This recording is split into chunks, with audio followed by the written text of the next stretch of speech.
नमस्कार, आप देख रहे हैं हिंदी खबर। मैं हूं आपके साथ ऋतु भंडारी। मुख्यमंत्री योगी आदित्यनाथ ने बहराइच में महाराजा सुहेलदेव की घोड़े पर सवार 40 फीट ऊंची प्रतिमा का अनावरण करेंगे। इसे मूर्तिकार पद्मश्री राम सुतार ने तैयार किया। प्रतिमा का निर्माण उत्तर प्रदेश संस्कृति विभाग के राज्य ललित कला अकादमी के देखरेख में 5.25 करोड़ रुपए में कराया गया। आपको बताते चले कि 16 फरवरी 2021 में प्रधानमंत्री नरेंद्र मोदी ने वीडियो कॉन्फ्रेंसिंग के माध्यम से इस परियोजना की शुरुआत की थी। महाराजा सुहेलदेव 11वीं सदी में श्रावस्ती के सम्राट थे। उन्होंने महमूद गजनवी के भांजे सालार मसूद को मार गिराया था। राजभर और पासवान लोग उन्हें अपना वंशज मानते हैं। वहीं पूर्वांचल के कई जिलों में राजभर लोगों का खासा प्रभाव भी देखने को मिलता है। उन्हीं के नाम पर यूपी सरकार के अल्पसंख्यक कल्याण मंत्री ओम प्रकाश राजभर ने सुहेलदेव भारतीय समाज पार्टी बनाई है। माना यह भी जाता है कि यूपी में अनुसूचित जाति के एक बड़े समूह के लिए उत्तर प्रदेश सरकार महाराजा सुहेलदेव की मूर्ति का अनावरण करवा रही है। राजभर मुख्य रूप से छोटे किसानों का समुदाय है जो आमतौर पर मजदूरी भी करता है। आजमगढ़, मऊ, जौनपुर, गाजीपुर, गोंडा, गोरखपुर, वाराणसी, साथ ही अम्बेडकर नगर और फैजाबाद जिलों में ज्यादा पाए जाते हैं। मुसलमान शासक के भांजे सालार मसूद को मारने के कारण इसमें बीजेपी को भी हिंदू मुस्लिम करने का मौका मिल चुका है। अब इसमें भी वोट बैंक की राजनीति के लिए पूरा मसला बताया जा रहा है। हाल ही में आक्रांति सालार मसूद गाजी के जेठ मेले पर सीएम योगी आदित्यनाथ की सरकार ने रोक लगवा दी थी। उत्तर प्रदेश में जल्द ही पंचायत चुनाव भी होने हैं। इसमें 57,691 ग्राम पंचायत, 3,200 जिला परिषद, 826 ब्लॉक प्रमुख और 75 जिला पंचायत अध्यक्ष का चुनाव होना है।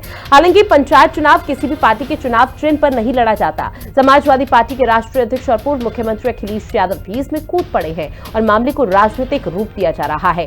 उन्होंने ऐलान किया है कि यूपी में समाजवादी पार्टी की सरकार बनने पर वो राजा सुहेलदेव की प्रतिमा रिवर फ्रंट पर लगवाएंगे। उनके हाथों में अष्टधातु सोने की तलवार चमकती हुई दिखाई देगी। अखिलेश यादव ने कहा कि ये सच्चाई है कि गरीब को न्याय नहीं मिल रहा। दलित और पिछड़े समाज के लोगों के साथ हर स्तर पर भेदभाव किया जा रहा है। कुर्सी पर बैठे लोग अपमानित करते हैं। उन्हें आबादी के हिसाब से हक और सम्मान मिलना चाहिए। यही बाबा साहेब अंबेडकर का सपना था।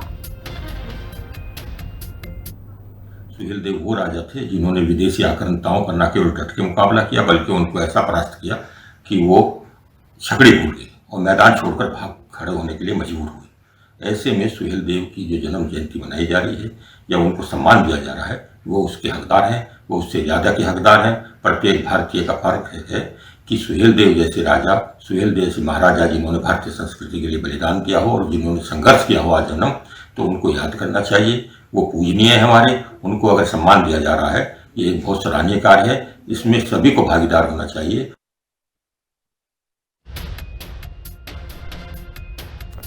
तो देखिए, सीएम योगी आदित्यनाथ आज बहराइच के दौरे पर है और बहराइच के दौरे पर जब जाएंगे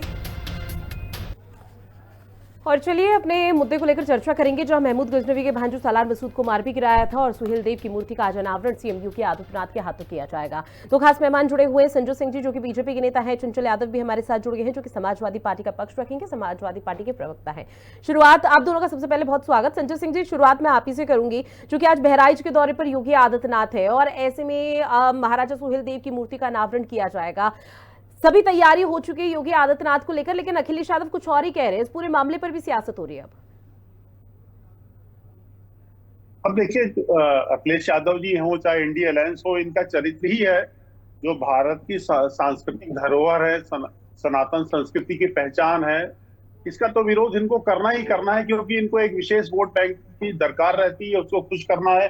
अब जिसके नाम पर विरोध कर रहे हैं सालार जंग मसूद का, क्योंकि राजा सुहेलदेव ने सर काटा था, उसका आतताई था, आक्रांता था, तुर्की आक्रांता था, सब हम सब जानते हैं। अब उसको वहां गाजी के रूप में पूजा जाता है। अब हिंदू तो इतना सीधा सरल है, उसको मालूम ही नहीं कि ये हमारा दुश्मन दफन है, ये हमारा हत्यारा था, हमारे धर्म को नाश करने आया था, इसलिए गाजी कहलाया। तो निश्चित रूप से एक वर्ग विशेष को खुश करने की जो राजनीति, सेक्युलरिज्म, जो फ्रॉड सेक्युलरिज्म है इस देश का, उसके तहत अखिलेश यादव जी की मजबूरी है इसका विरोध करना। लेकिन हमें गर्व है राजा सुहेलदेव जी की मूर्ति का अनावरण आज पूज्य योगी आदित्यनाथ जी कर रहे हैं। ये हमारी बहुत बड़ी सांस्कृतिक विरासत है। और किस तरह से राजा सुहेलदेव ने एक बड़े आतताई को, ये बहुत बड़ा आतताई था, गजनवी का, महमूद गजनवी का भतीजा था, तो ये बहुत क्रूर आक्रांता आतताई थे। और लूटपाट कर रहे थे। लेकिन निश्चित तौर पर बहराइच सर, की लेकिन चित्तौरा समाजवादी झील, पार्टी के राष्ट्रीय अध्यक्ष अखिलेश यादव तो ये भी कह रहे हैं कि बड़ी मूर्ति लगाएंगे। जो मूर्ति अभी आप लोग जिसका अनावरण करने जा रहे हैं उससे भी बड़ी मूर्ति होगी, वो भी जी रिवर फ्रंट पे। तो ये तो कहीं जिस तरह से आपने वोट बैंक नहीं, की रिवर राजनीति फ्रंट पे क्यों? नहीं नहीं हाँ नहीं नहीं, देखिए यही तो दोगलापन है, यही तो राजनीति है इनकी। हम्म रिवर फ्रंट पे क्यों? वहां क्यों नहीं जहां राजा सुहेल देव ने पराजित किया था उस आतताई राक्षस को? हाँ वहां क्यों नहीं? चित्तौरा झील के किनारे क्यों नहीं और बड़ी लगाते हैं? वहां डरते हैं क्योंकि ठीक वहां है, उस गाजी की मजार है। ठीक वहां है। इनकी हैसियत नहीं है हम्म मूर्ति लगवाने की। यही तो देखिए दोगलापन इन फ्रॉड सक्लरों का। बता रहे कि हम यहां लगाएंगे। ठीक है अरे सर, शर्म आपके आनी जो चाहिए, जवाब और शर्म आनी आरोप है चाहिए। उनका आप एक जवाब तरफ चंचल यादव जी दलितों देंगे, के लेकिन उससे चिंतक पहले एक बनते खास हैं। मेहमान हमारे साथ और जुड़ गए, जैनेन्द्र प्रताप सिंह जी, जो कि मुख्य प्रवक्ता है सुबह सपा के। सर, आपका भी बहुत स्वागत हिंदी खबर में। चंचल यादव जी, भले ही राजनीति हो ना हो, राजनीति का विषय तो अब है ही, क्योंकि अब जब जिस तरह के रिएक्शन सामने आ रहे हैं उसे समझा जा सकता है। लेकिन अखिलेश यादव जो कह रहे हैं उसको लेकर अब ये बीजेपी की तरफ से कहा जा रहा है कि आप लोग दोगलापन अपना रहे हैं, सिर्फ वोट बैंक की राजनीति का ध्यान रखते हैं और उसी के आधार पर बयानबाजी। देखिए रितु जी, अगर दोगलापन की बात करेंगे तो भाजपाइयों से बड़ा दोगलापन किसी के पास कोई पार्टी नहीं होगी हिंदुस्तान में। इनका चेहरा अगर बात करो तो मुख्यमंत्री जी के मुंह में राम बगल में छुरी, ये मुंह में राम का नाम रखते हैं, बगल में छुरी रखते हैं। जिन जिन पार्टियों से गठबंधन किया भारतीय जनता पार्टी के लोगों ने, उन पार्टियों को नस्त नाबूद करने का काम किया है। महाराष्ट्र में आप देख लीजिए, चाहे वो शिवसेना हो, जी आपने देखा होगा अजीत पवार के साथ गठबंधन किया। उत्तर प्रदेश में सुभाषपा के साथ पिछली बार आदरणीय राजभर जी के साथ कैसा सलूक किया था। वो बेचारे अपने गांव के रोड नहीं बनवा पा रहे थे, मंत्री थे, कैबिनेट मंत्री थे, फावड़ा लेके खुद उतरना पड़ा। सामाजिक न्याय की बात करते थे, वो सामाजिक न्याय के ऊपर बोलती बंद कर दी। जो जहां तक बात है महाराजा सुहेल देव जी की बात है, वो हम एक हिंदुस्तान का एक एक बच्चा उनका सम्मान करता है और वो सम्मानित थे। इन भाजपाइयों के जो आका हैं इन लोगों की तरह माफी वीर नहीं थे। इनके जो अगर आप देखो, इनके जो महापुरुषों की जो लोग बात करते हैं, जिन लोगों ने माफीनामा लिखा, जिन लोगों ने दलाली की, जिन लोगों ने जासूसी की अंग्रेजों के साथ, उनकी बात करते हैं। आदरणीय अखिलेश यादव जी ने, हमारे नेता हैं, उन्होंने स्पष्ट कहा कि पूरे हिंदुस्तान का जो सबसे खूबसूरत रिवर फ्रंट है, जो लोग देखने आते हैं पूरे हिंदुस्तान से लोग, उस रिवर फ्रंट पर जो है बड़ी मूर्ति लगवाने का काम करेंगे, ऐतिहासिक मूर्ति लगवाने का काम करेंगे। तो इनके पेट पे मरोड़ क्यों पड़ रहा है? सबसे बड़ा सवाल तो यह है, क्या इनके मन में पिछड़े समाज को लेकर के कोई आस्था है? अगर आस्था होती तो 68,000 शिक्षक भर्ती घोटाले में कितने राजभर समाज के लोगों का अन्याय किया? इनसे पूछिए, ये कौन लोग हैं? दोगलापन किसका है?